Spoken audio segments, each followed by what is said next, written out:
parti. Yes. nga xam ne da nga bàyyi lu bëri pour def rap na nga xam yow yaay kan da nga xam bu baax yow yaay kan nga xam bu baax it fi ngay teg sa tànk loo mënti am bu fàtte mukk fi nga cosaanoo yaa ngi may dégg na nga xam ni tamit doomu lébu nga te lébu yi ñëpp xam nañ leen ci fulla jom ak fayda lébu du nangu kenn yàpp te lébu du nangoo des mukk ginnaaw kon Paco li ngay def bu ci nangoo des mukk ginnaaw na nga ñëw pour ñu toppandoo la kon bul ñëw fii pour toppandoo kenn da nga war a ñëw pour jiite kon bul nangu kenn jiite la jógal booy jógal nga dem mën leen yow yaay kenn jógal dem mën leen hey ku fi faux départ ne ko agago sama quelques sons toj Galsen fépp agago tey nu daanu rap jeju béere naaw dafa leer bu àll daayee ci li yendoo naaw ñeenti jubba kocc barma sama maam yor xelu démb waxu tey bul ci yuy dajji ngaam yokku cere gem bi daal di dolli ñeex wax leen ñu bàyyi coow li Pi Briz de king la li mu bëgg dafa bari te du fàtte cin la ni nga bañ a li farine damay daw ne til la dama bëgg a gañe pari nga ne Paco king la ndeke fi mu mën a bëri naaw damay raba daal di dekkil papa bi gi paak di nga dégg game bi ba mu mel ne fa de paak biir dama caabi du si def si sama sac am du si fi gàtt maa ngi xaar ba kenn yëkki baat ani sama baak dama tuma faak ani sama sac maa ngi tëju sama néeg di def rap ani sama mag ani sama rak yàlla ma ñu sac lu dañam nekk ñu ni di def rap talent ma dab am su du ma dab flip flap rap jiitu balandoor andi hip hop waxal ma leen ne leen yabu ñu teere ñuy def du rap man maa ngi ci beneen level dinaa ba jéggi Galsen mais loolu ba yëg si naa waxal ma négazi king la bu yofi géej couronne bi nañ ma ko jëbale ey teelam rap Galsen jot na mu weesu fii ey cachet yu mag yi na yegg si ndax Pi Briz de Fawucha ey King FM teelam Fawucha Galsen ey oli bi Fawucha neleen Fawucha ey cachet yu mag yi na yegg si tekkatu gaynde bi yegg si na sakaja makaja yéene bi mooy yóbbu mama mu aji sa makaja fajar la jóge jota sek fa bi jóge jàkka ja dafa jot fay gi ñëw bu dee talent rek Fawucha yaa ngi ci asta la vista dinaa la timité bumbu la bita dangaru jëddi te kuñ du ko fita tool du fi meññ te kenn du ko wita ne ko Briz la booy li du bisa bindu bu xonq la booy naanal bisa ñoo ngi di yuuxu te ku ma ci gis daw xatim ba dégg ci ginaar yi di sab ma néega mooy loolu bo yegg si naa waxal ma néega si king la bu yofi géej couronne bi nañ ma ko jëbale king la bu rap Galsen jot na mu weesu fii cachet yu mag yi na yegg si ndax Pi Briz de Fawucha Olivi teeram king Fawucha Galsen hip hop King FM Fawucha king lébu Paco Fawucha ey cachet yu mag yi na yegg si ndax Pi Briz de Fawucha ey Galsen hip hop salaamaaleykum Fawucha Paco Briz ey nee leen Fawucha ey rap wolof ma raw yow ey Fawucha ey cachet yu mag yi na yegg si ndax Pi Briz de Fawucha jëlal nuyoo ey wako teelal nego Fawucha ey nee leen Fawucha Olibi tetem Fawucha cachet yu mag yi na yegg si ndax Pi Briz de Fawucha yow salaamaaleykum nuyoo bee nekkoon noonu king lebu Paco Briz ok Right. Et c'est ça notre invité tey kii mooy Paco Briz ñu yeggali tuuti liggéey bi door a nuyoo bu baax a baax a baax. yes Paco Briz. hey c'est la vie nel gars yi c'est la vie ñu nangu li am Right. moo nekk nii Yeah, shout out. ok yeah teg fi tànk ñu ne danga soob tere fàtte nañ ni danga dëkke Friday night boo may dingat ni nga danga doof xanaa yëgoo ni kii lébu yi ngemba mooy pi ay tiro si o teg ci mooy Pi Briz ndekete coloniser rappeur yëpp ren di jéggi def crime ñi di tëg la jor ngoone la tir ko ci bar ma falay de kin ndekete king lebu ba mu ñetti yoon ke sublime sama team respect rappeur yu ma estime yaa ngi fiil miri pile gembi bu loowee may def pile maa ngi leeral fépp mu leer ni ma soo gis ver bu ñu ver ni maa ngi laajte kan ngay rivaliser ni ne leen bang boy ne leen am gong tere ne leen am gong fi ma ko moo Galsen may borom te léegi boss bi moo ngi niveau international de gën di dem bul xoonet boy c'est la feu fi ma ko moom ne leen boy c'est la feu fi ma ko moom c'est la feu ne leen boy c'est la feu fi ma ko moom Galsen ma fi nekk foli na ma ñëpp wàccil maa ngi yëg ascenseur bi laa def tali boy ne leen wàccil maa ngi yëg yooyu ndaw yi dum leen faale boy ñoo ngi lancé pic maa ngi rë benn tàccu rek ñu dee concert yi ñu tase laa leen fete weer leen ci ligne non duñ ko fàtte képp gaat yi mel ni bëgg ma fi tête de fil te xaaju ma ci seen bën nupp soo yi ngeen nekk di teg Galsen di pap sama biir reste ma M6 yëpp ci biir xaalis bépp laay léegi may ratale fii claqué naa fi bum bum pibris claqué na fi claqué naa fi tum régime bum bum rok mbala bum booy ma king le pop du endu du namaste hey tell 'em Fesal naa Yoff pour toj Sénégal ji toj Sénégal toj monde bi neexul ma gaynde fee pour rap allié non wul xonet boy c'est la feu lo si man c'est la feu ñàkk nangoy indi jalousie hypocrisie ne bu seeni ku ci tëju nangu ne ma dakk rappe dakk sappe jarul daga santé non bul xonet boy c'est la feu fi ma ko moom ne leen boy c'est la feu c'est la feu hey ne leen boy c'est la feu ma feu Galsen ma fi nekk poli na ma ñëpp yee fi ma ko moom tell 'em c'est la feu fi ma ko moom demal ne leen boy c'est la feu fi ma ko moom ki ne leen boy c'est la feu c'est la vie po hot shit man. Appreciate, man, the life, man. Mu ngi noonu sama gars. Yes. Yeah, Mr. Paco, en tout cas, c'est un grand plaisir de recevoir la fille pour la première fois ci King FM 99.4. Yeah. Donc nga nekk benn artiste boo xamante ne gars yi xam nañ la ci game bi très sincèrement. Mais peut-être grand public bi dese nañ la gën a maîtriser parce que xëy na circuit yi la ak yu demee noonu. Mais gis nañ ne illustré nga sa bopp ci Galsen Hip Hop Awards bi nga xamante ne tu étais nominé ci 4 catégories, c'est-à-dire best album, meilleur EP, meilleur artiste masculin ak yooyu yëpp. Yàlla def nga mujj gagné li nga xamante ne mooy best EP. Man ci laa la gënee xaw a ràññee gën la nand. Ma dugg tuuti ci li nga xamante ne mooy plateforme yi déglu tuuti sa musique. Et je me suis rendu compte que beneen univers nga am beneen style et puis sa affaire dafa dëgër. Donc bëggoon naa un peu ñi ñuy déglu ak ñi ñuy seetaan nga expliquer leen kan mooy Paco Briz, trajectoire bi fan nga commencé fan nga jaare est-ce que da nga amoon groupe et puis nga daal di bàyyeekoo Yoff man personnellement xaw ma rappeur boo xamante ne Yoff la jógee am na mais fësuñu noonu bu baax donc loolu yëpp qu'est-ce que ça fait pour toi et puis boo munee gën a yaatalal gars yi gën la nand quoi. waaw salaamaaleykum gars yi nga xamante ne ñu ngi suivre King FM muy si internet bi muy si rajo bi muy fépp voilà di nuyu ñi nga xamante ne ñu ngi suivre ñëpp di leen wax ne Paco Briz la benn jeune rappeur bu dëkk Yoff. maa ngi débuté sama carrière carrément en 2014 boobu j'avais pas encore de son. C'est là officialisé sama premier son Briz Attitude donc sama tout premier single la woon donc ñu nekk di raam ak moom def 3D mooy dëgg du dee def dama mer après def fenal def nangu dogal ba après ñu nekk ci benn concours bu tudd Flow Up c'était en 2016.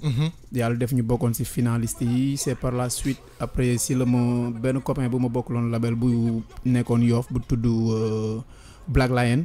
Après moom moo ma suggéré waa Jéegiraay. Après on a eu à discuter trouver terrain d'entente après ñu commencé job sama pré-album bi nga xamante ne moom moo génn le 30 mars bi passé. album bi nu mu tudd. pré-album bi mu ngi tudd Daanu Rap DR 1.0. ok waaw moom mooy EP bi pré-album la woon donc ñu ngi ko officialisé woon le 30 mars bay passé. Voilà pour préciser ñi di suivre que ni projet bi ñu ngi ko génnee le 30 mars le même jour. ñu ngi organiser Sorano suñu premier concert le même jour. ok projet bi aussi nekkuloon ay CD ay bracelets clé USB la woon moom lañ ko mujjee def. Voilà on a vendu plus de 800 bracelets le même jour def guichet fermé le même jour. projet bi génn le même jour.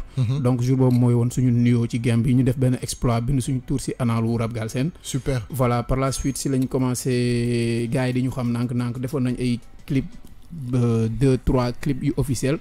Voilà démarré tournée nationale pour le moment defagul nañ 2 dates def nañ Bargny def Toubab Dialaw. Deuxième partie bi moo ngi waaye ñëw si mois de février bi avril inchallah. Voilà loolu en bref loolu mooy woon Paco Briz donc pour ñi nga xamante ne xamuñu ko woon quoi. D'accord donc bu ma comprendre actuellement da ngay liggéey ak Jeggy Rai. ñooy produire un petit peu li nga xamante ne mooy ce produit. Yeah. Ok mais qu'est-ce que ça t'a fait nga nekk benn artiste boo xamante ne 2014 nga commencé daal di dugg ci game bi puis nga ñëw daal di mun naa wax surpasser yeneen artistes yoo xam ne yàgg nañ leen fi xam ñu nominé woon comme yow et puis yàlla def nga gën a fës génn daal di gagné EP bi qu'est-ce que ça t'a fait en tant que artiste buy commencer am buzz. waaw comme artiste yëpp rek xam nga début bi da ngay am fougue pour percer. Donc nekkuñu woon di tâtonner. nekkuñu woon di taxale dañ doon job bu sérieux. Ok bien avant ñuy am label aussi ñu ngi doon def suñu clip ñu ngi am ay émission télé si plateau yi ñu doon dem un peu partout si rajo yi. doon présenter suñu bopp bien vrai que amaguñu woon projet. Donc avant ñu ñuy xam doon nañ dem si région yi aussi di jouer si un peu partout si festival yi ñu doon invité. Donc peut-être grand public bi tax ñuy wax actuellement tey. mën nañ ne 70% yi peut-être xam nañ Paco Briz donc sant yàlla. Donc li ñu ko may benn liggéey bu yàgg la boo xam te ne avant ñu génne projet donc ñi xamoon nañu. ñi ñu doon suivre un peu partout ñu doon réclamer projet. Donc loolu moo waral projet bi mu génnee après ñu superviser ne game bi li fi am ba pare am na fi. Donc ñun il faut ñu apporter du sang neuf indi lu bees. Voilà façon de rap bi presque benn la Sénégal dañu am tendance su kenn ku percer rek après ñi si des ñëpp ay dérivés la ñuy doon.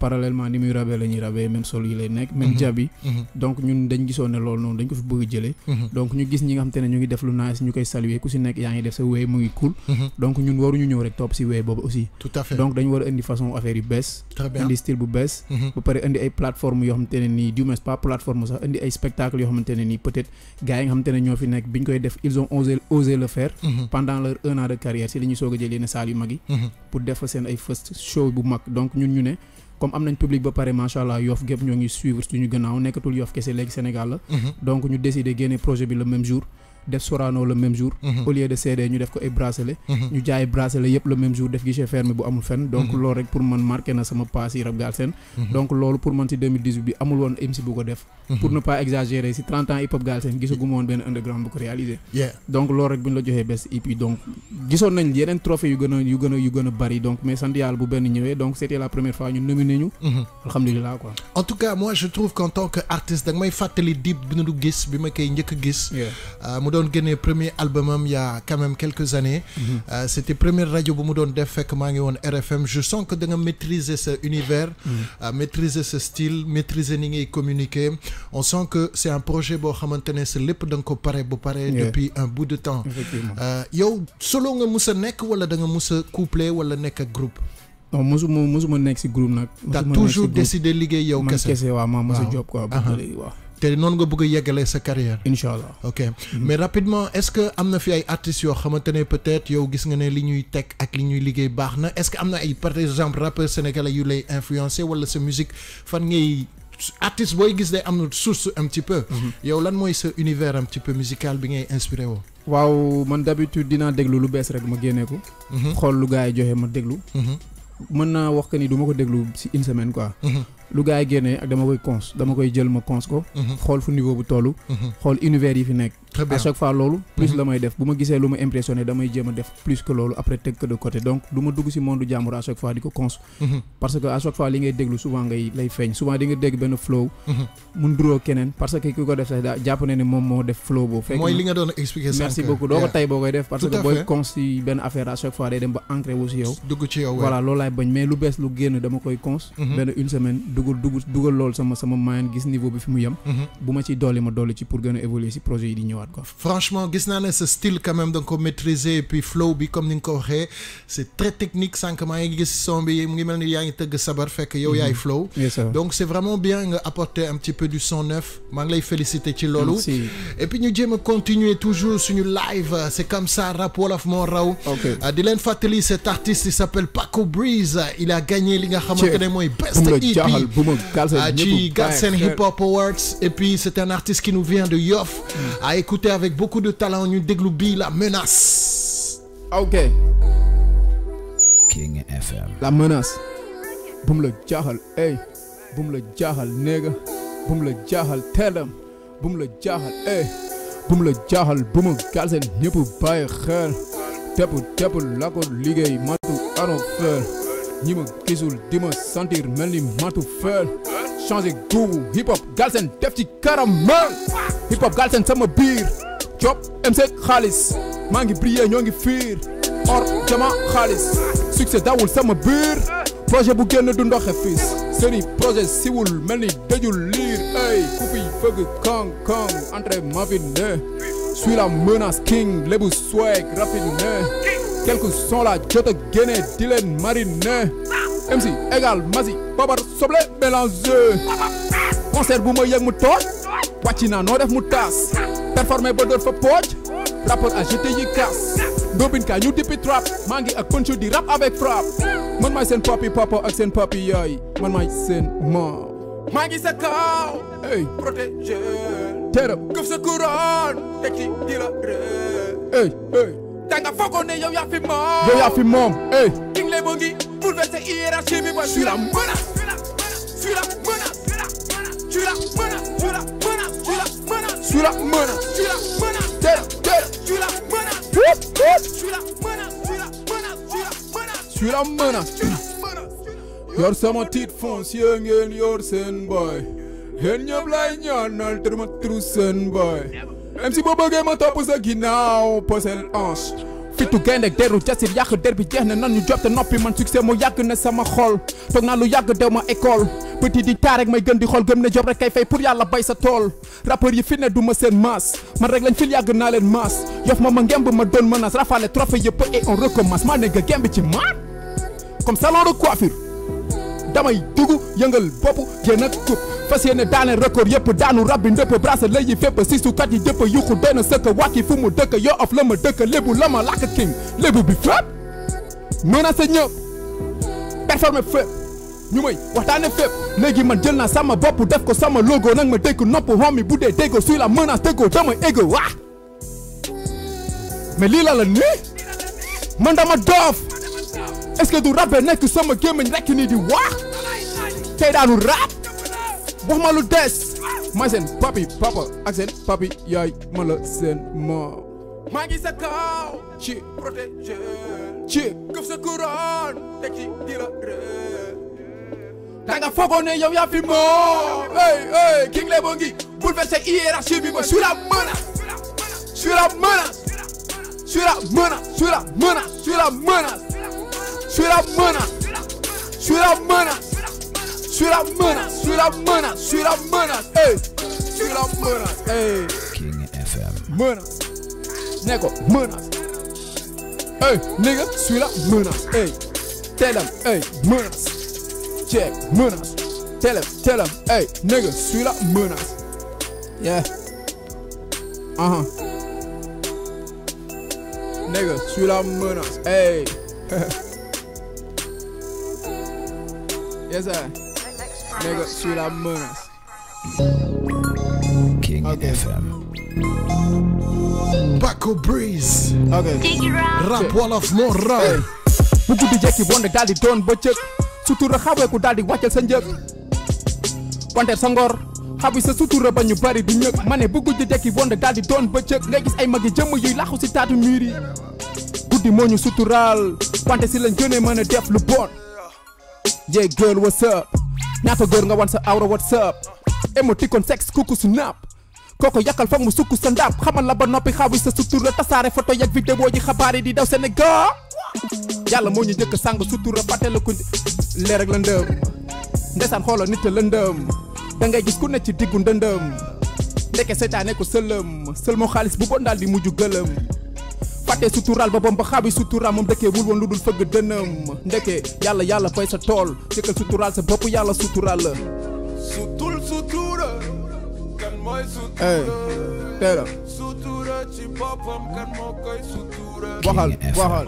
moo ma yee kan mooy sutura nit ci boppam dafa foog ne tey moo gën nit ku ne am na lu mu garder pour boppam bu sañoon kenn du ko xam sa si moom lay yam léeg-léeg nga jege nit ba foog ne du la ma sa sori fii ki la gën a jege lay jam sutura moo di mbaaju àdduna ba bañee ku la xamal de ko sàng sa bopp kon sàngal sa bopp sutura fu mu jeex dara desatu fa ndeke fii da ngay wax sa secret sa meilleur ami dem wax ko tamit meilleur ami dem wax ko tamit meilleur ami wu meilleur ami wax ko keneen mu law noonu la wax ji lawe suñu biir yóbbu marché waxu néegu biir mu jë sulli sa bàmmeelu biir te naan la ku dee ci marché yow yaa sàng sa bopp sutura dañul si doomu aadama daa ca dure ñu laxas ko liir bi dafa juddu rek di jooy kon bu mu la jaaxal bu nit di dëkkee si jàmbat mandu tegi summi nëmb bëm slip bu doon lekk taat fu ñu jëm te pourtant fi mu nekk gën a sori te laaxu daa dëkk dimuñ lépp lu ñu ko teg naa ne limal yenn fee yi sutura amatul si biir néegu sëy yi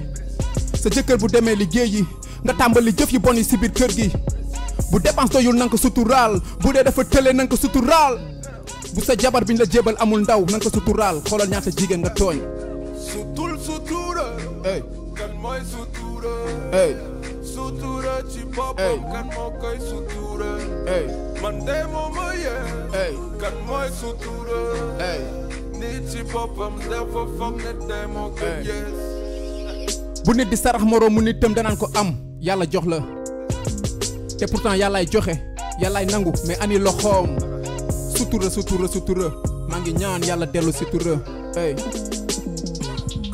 maa ngi ñaan yàlla dolli sutura yeah yes I very nice message yi bëri nañ trop depuis Kolda Petit Gassama gars yi ngi kiifee nee na dope am na ku ci waxoon xaw ma lan Jéggi Raay en tout cas gars yi ñu ngi enjoy bu baax a baax c'est super nice Paco Briz waaw kii nee na King Lebu Jéggi Raay Duman yeah sama gars yi partagé leen dimbali leen ñu ngeen partagé comme ça gars yi gën a dugg si mu gën a bëri fi ñu nekk nii Paco Briz après li nga xamante ni song nga ko ba yegg si fii pour 2019 c'est quoi un petit peu la direction en ce qui te concerne en tant qu'artiste waaw pour le moment ñu ngi woon parallèlement aussi si projet bi ba léegi am na ay vidéos yu ñu jot a def yoo xam te ne war na génn d'ici peu ok sànq maa ngi tudd tournée yu ñu jot a def DR 1.0 tour partie 1 lañ def nañ 2 dates am na yeneen dates yu war a ñëw pour après ñu boucler événement bi ak benn big show boo xam te ne du ma waxagul fi ñu koy defee pour boucler DR 1.0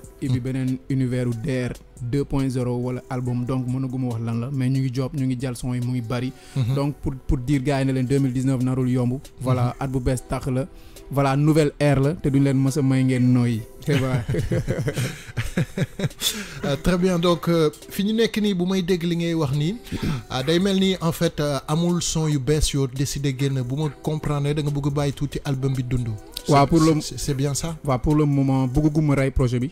parce que sama premier projet la peut-être ñu bëri découvrir guñu Paco Briz. ok donc via projet bi dañuy def parallèlement ay vidéo di ko génne mais dina am yu bees yu ñëw yu annoncé leneen loo xamante ne nii moom la ñuy waaj a génne donc bëgguma wax loo xamante ne nii actuellement tëralaguñ ko. tu vois d'accord mais son yi duñ jeex son yaa ngi fi 2019 projet day am. d'accord incha allah 2019 xam nga Sorano lañ defoon.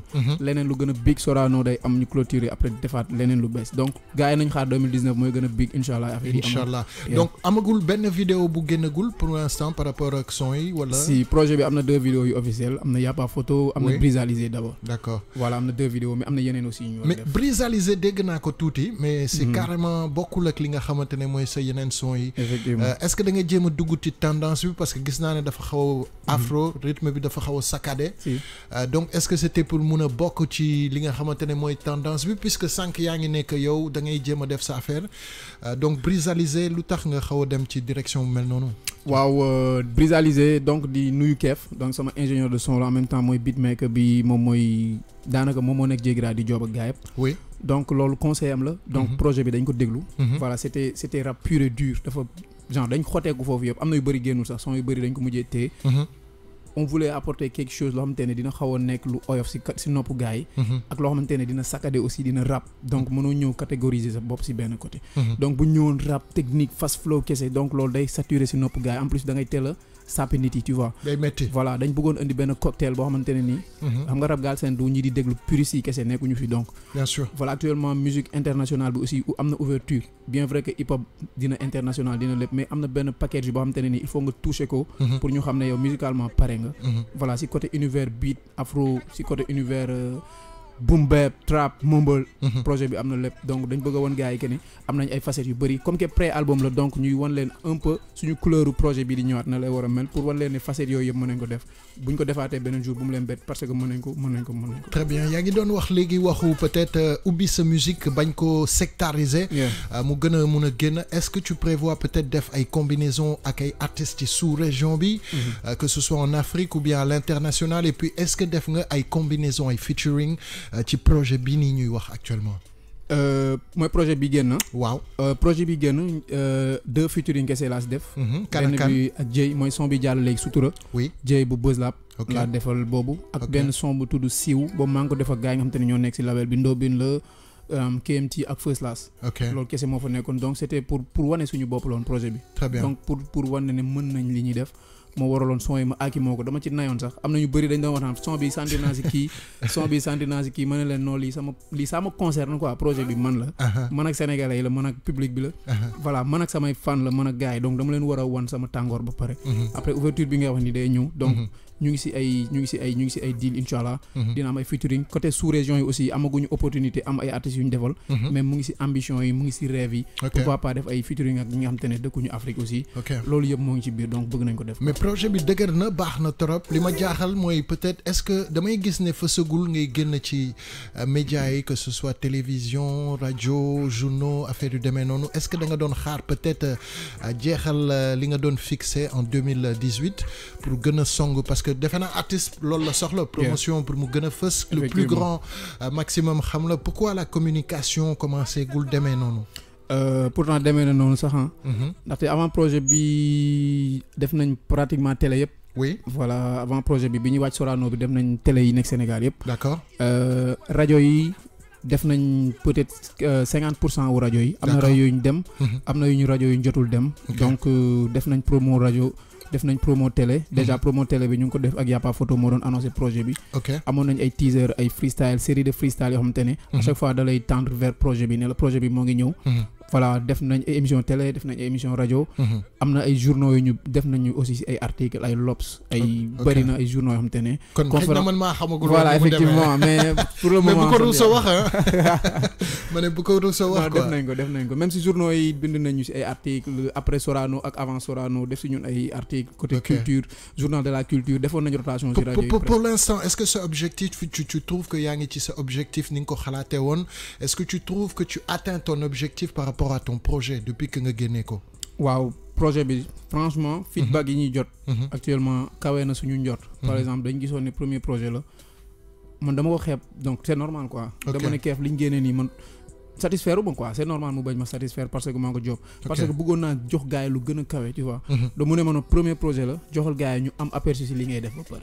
donc aperçu boobu lañ bëggoon ak reconnaissance donc boo bëggee reconnaissance ak respect ak boobu loolu noonu boo ko bëggee nga am plus donc satisfaction la voilà tey ñu ngi woo un peu partout si région yi ñu ngi dem di jouer def suñu suñu plateforme bopp def ay concert suñu bopp dem si région yi jouer suñu bopp organiser ay concert plein air Vibe Radio def ay DJ fermé Sorano def ay showcase un peu partout dem fépp donc loolu pour man plus la parce que actuellement nii sant yàlla quoi sant yàlla super en tout cas man je suis très très très heureux tey recevoir la et puis damay gis ne pion bu baax nga ci hip hop Galsen loolu la ñu soxla di am ay deret bu bees pour gars yi seetaan clip baa ngi noonu Paco Briz vous le voyez à l'écran suñu réalisateur bi Pape Jean mu ngi leen di ko dugalal noonu ak xale yu jigéen yu rafet yu bëri mais doo ma ci may benn xanaa jëlal yaay bañ ok d'accord donc ñu duggaat tout de suite ci live bi peut-être 2 derniers sons ñu xool li nga xamante ne mooy Brizalisé xëcc mbaalam et puis je sais pas est-ce que am na benn boo xam ne yow bëgg nga ko jouer en particulier ou pas spécialement waaw non waxal am na yu nekk foofu noonu defe naa joué nañu yëpp non waaw joué nañu une bonne partie moo tax ma ne la est-ce que deux yi ci tegu baax na wala est-ce que am na boo xam ne peut-être tu voulais vraiment le jouer bon mën na ñëw Brisalisé na ñëw Brisalisé ñu wane un peu de diversité bi ñuy wax en fait. D'accord. Mais qu'est-ce que tu as envie de dire peut-être aussi aux gars qui nous écoutent wala par rapport ak game bi affaire yu demee noonu ni ma lay gisee ku am expérience nga ak ku am idée bu précise nga lan nga foog ne peut-être mun nañ ko ci yokk wala apporter ko wala je sais pas pour lépp xaw a gën a yemb quoi game bi globalement. waaw d'après ni ma gisee. sa xalaat bu ndaw. voilà sama xalaat bu ndaw. je pense que gars yi bañ a s'orienter maanaam fu ma waxee s'orienter mooy ñu ñemente suñu biir. communiquer di def ay collabo yoo xamante ne nii dina dajale public yi dina dajale monde yi. dina may ku nekk xaalis dina may ku nekk ouverture ci beneen côté tu vois. très bien mais gars yi souvent ku nekk day toog sa coin. jàpp ne yaay king xam nga. nekk sa monde. sa lii lay suivre loolu du ma sa dem di suivre keneen. package bi nga yor noonu si yow la yem. doo du la invité si concert keneen parce que da nga créer sa monde. donc il faut ñun ñuy fluide di duggante suñu biir di def ay featuring di def ay collaboration si la ñu promoteurs yi di gën a ñeme. donc ku nekk bu toogee ne yaay king rek. king yi day bari côté bu nekk day am king tu vois. très bien mooy loolu quoi. mais naay san yow sa lépp pare na sa waay. ok. hey. check. Brisalisé. Brisalisé. wax ko. teedam. hey. Brisalisé. Vocabularisé sama tour. fait pour la brisalisé. hey. tour bi law no yaa ngi koy dégg fépp. Brisalisé, Japinero ñëpp yee kale ñu brisalisé, ñëpp la woo ci épidémie brisalisé. Oh yeah, no stress rapide, oh yeah. Brisalisé, step back, step costume, sweat fashion. Brisalisé, sans payer day toj concert yëpp. Brisalisé, oh no, brisalisé. J'ai contaminé tout le monde ici. Brisalisé, non mais j'hallucine. Bogosité, c'est mon nom d'usine. Faire la différence est l'objectif, pas de copine. Vas-y, approchez et bienvenue. Papa King Lebu est revenu. Welcome to King Lebu Avenue. Traditionnellement, les girafes et Ndaurabe. Yémé ci Jabini. Génie ak talent ci Rabini. Style Belen, Jomal ni dama demba. Brisalisé na Gembini. Hey, allez, on change. Brisalisons jusqu'à Tchadjaï. Pas de chichi, pas de pagaille. Internalisation, vision de Shanghai. En ce qui paraît, je suis safe. Les meufs me surnomment Kani. Hey, me surnomment Kani. Les meufs me surnomment Kani. Hey, Brisalisé n'a pas fait. King les bongini. King les bongini. Épidémie, gars, c'est Brisalisé. vocabularisé sama tour. Fait pour la Brisalisé. Hey, tour bi law no yaa ngi koy dégg fépp. fait pour la Brisalisé. Japinero ñëpp yee kale ñu Brisalisé. ñëpp la woo ci épidémie brisalisé. Oh yeah, no stress rapide, oh yeah. Brisalisé. Step back, step costume, sweat fashion. Brisalisé. Sans payer day toj concert yëpp. Brisalisé. Oh no, oh no, Brisalisé. yaa ngi gunshot teg kirimo. oto mbalit flow teg tilimo. Gembi saful pàccal ci limo. Brisalisé fépp gaal seen mooy pirimo. Sécuriser Brisville ni kekkendo. liste biñ fi cité ñoo ko fekkendo. fayagulu takku tekkendo. Aj arbi sama tank like taekwondo. De valider mes sons t'es brisalisé. Le style et le flow tous t'ont brisalisé. Je parle français comme sénégalais. La langue nationale pour te régaler. Wall of the barrière mais langue bourriche. Feeñal rap gaal seen ni langa bourri. Percé ak vitesse ou Lamborghini. Sénégal, ticket ba États-Unis. À ce qui paraît, je suis ça.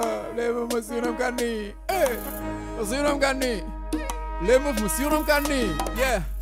Brisalisé dans vos feux. Sip nga King Lebu ngi nii. Ne ko, hey, King Lebu ngi nii. Hey, épidémie, Galsen brisalisé ñëpp. Woo.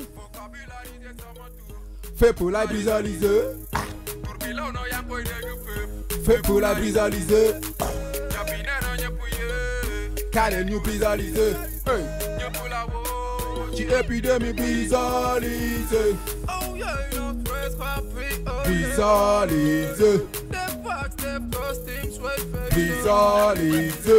Sans payer day toj concert yëpp. King FM, Olivier, King FM, Olivier, Lise. Hey, this a boy Paco Breeze from York, King Lebu, Jegira Records, yeah.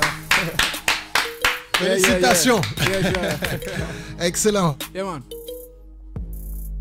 Brisalisé. King FM. Hey. King FM. Yes, sir. What's it like? ok Breeze ngi ñëw ko ci mbaalam Breeze ngi ñëw ko ci mbaalam Breeze ngi ñëw ko ci mbaalam Breeze ngi ñëw ko ci mbaalam Breeze ngi ñëw ko ci mbaalam ana lebu yi Breeze ngi ñëw ko ci mbaalam ana lebu yi Breeze ngi ñëw ko ci mbaalam Breeze ngi ñëw ko ci mbaalam xëccal mbaal mi boy jàpp jënu game bi MC Yanga joy ñoom la ma mbaal fii sànni ka mbaali ka hey mboka ne ko waane ka mbala ngi sànni ka pour nga jàpp jën bi mboka defal nii boy jàpp ko yottu ko xëcc ko ma mboka melal ni kuy dee boy dee boy melal ni kala dee boy fecc bi yomb na yottu ko te de ci boole reba dee boy mboka ma ne MC Zegal jën fii ñoo fi yore xeelu jën fii jàpp na ma game bi samay gaala ngi di teer fii hey hoosi lay góor xëccal voilà rëcc hoosi lay góor ay Breeze ngi ñëw ko ci mbaalam hoosi lay Breeze ngi ñëw ko ci mbaalam hoosi lay Breeze ngi ñëw ko ci mbaalam hoosi lay Breeze ngi ñëw ko ci mbaalam hoosi lay góor Breeze ngi ñëw ko ci mbaalam hoosi lay Breeze ngi ñëw ko ci mbaalam hoosi lay Breeze ngi ñëw ko ci mbaalam hoosi lay góor mbaalam hoosi lay xëcc mbaal xëcc hoosi lay tel hoosi lay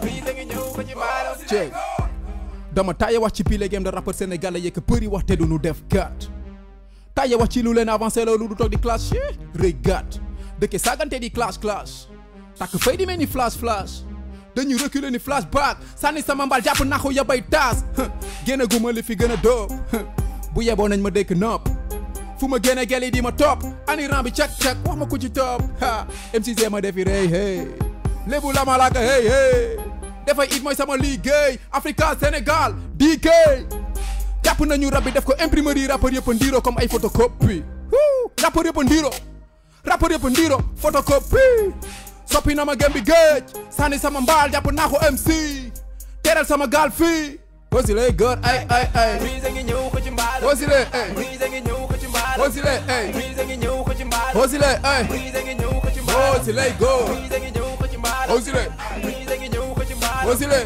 Breeze ngi ñëw ko ci mbaalam hoosi lay Breeze ngi ñëw ko ci mbaalam hoosi lay góor mbaalam ana lebu yi ten ana lebu yi ana lebu yi Chiga, come on.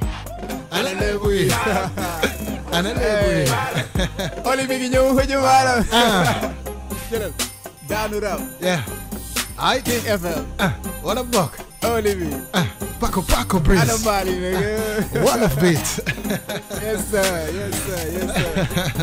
yeah Yes I. yeah bi ma Mais sa waay toj nga fi de tey. waaw bi xëcc mbaalam la Xëcc mbaalam. waaw il faut ñu wone fi ñu jógee aussi Waaw gis naa loolu. Gis naa ne yaa ngi xëcc lebu yi. c'est ça gis nga c'est ça Franchement c'était extraordinaire hein. Man j'ai beaucoup kiffé. merci Xam naa ne suñu auditeurs yi ak internautes yi bëgg naa xool tuuti message yi rapidement. d'accord Parce que xam naa ne gars yi enjoy nañ ko for real et puis ils ont beaucoup partagé, ils étaient beaucoup tey ci antenne bi. Le king du hip-hop dans les locaux de King FM dans rap wolof moo raw kii mooy Talibou Ibo Diatta, ça fait plaisir ça hein. Thanks. Yeah, je vous suis depuis Nouakchott kii ça fait plaisir. hein. Mu ngi noonu génneel ko yeneen yi. Yes sir. yeneen ko yeneen yi suñ technicien baa ngi noonu mooy Kader moo géré son bi ak waa ji nekk States lan la wax man la setu Doudou. Bon en tout cas Paco. Yeah. defe naa ne tey affaire bi moom c'est très clair et puis ça m'a fait plaisir vraiment nga ñëw fii ci King FM. Yeah, ça fait plaisir aussi. daañu continuer di suivre un petit peu ce parcours ak sa actualité xamal ne fii sa kër la. Thanks. Quand tu veux tu es le bienvenu. Yeah. Ça m'a fait vraiment plaisir ñu découvrir ce projet ak li ngay def je te souhaite beaucoup de chance ci ce parcours. Merci beaucoup. Et puis peut-être un mot de la fin pour ñi nga xamante ne ñoo ñuy seetaan ak ñi ñu doon déglu yëpp. ak ci onde bi je sais pas ak sénégalais yi lan nga leen bëgg wax. waaw di wax gars yi rek ne leen Paco Briz la donc comme ni ngeen ko gisee nii projet bi brossel nañ leen à peu près quelques titres def fi live fi nii. mu nekk plaisir ñëw fii si King FM si rap wolof moo raw ak Oli bi wolof beat donc plaisir lañ ko doon cons donc tey ñu ñëw fi donc c'est un plaisir. waaw di leen wax ni ñu xaar donc plus que li ñu am ni donc lii benn aperçu bu ndaw la woon ci li ñu def. voilà génn na yaa d'ici boobu ak léegi def na 8 mois. donc ñu ngi si promo bi ba léegi pour am projet bi da ngay dem YouTube nga tapé Paco Briz. voilà boo tapé Paco Briz di nga am projet bi di nga am clip bi. mais doo jaay peut-être ay CD physique ou genre clé bi comme ni nga doon expliquer clé bi bu ko kenn bëgg a procurer wu. waaw c'est que mun a def quoi. si clé bi pour préciser gars yi ne leen affaire bi muy officiel le même jour. dañ ko defoon si sous forme de bracelet clé USB dañ defoon commande bi ba Chine. donc da doon xaw a jël temps. donc yàlla def si xéwal jouru concert bi si la projet bi génn le même jour. si la def Sorano jaay projet bi yëpp.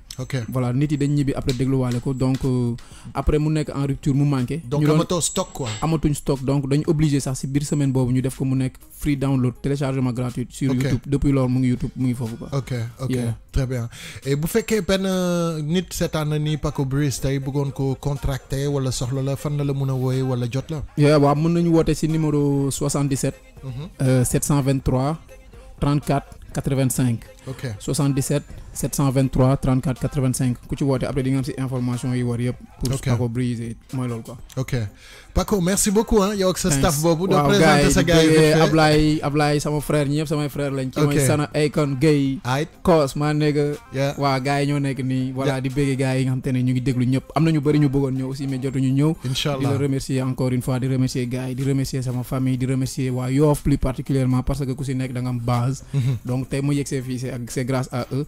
donc tey bu demee ba mu doon xëccoo ñëpp di wax Paco donc c'est grâce à base bi donc di leen wax ne du mës a dañ donc rap Galsen la rap Jolof la wolof beat la. ak rap wolof bii la voilà donc rap wolof moo raw donc merci beaucoup. super je suis très très content merci à toi Paco. Merci. Et puis on te souhaite bon courage inchallah. thanks bro. Yeah. Voilà c'était notre invité du jour di remercier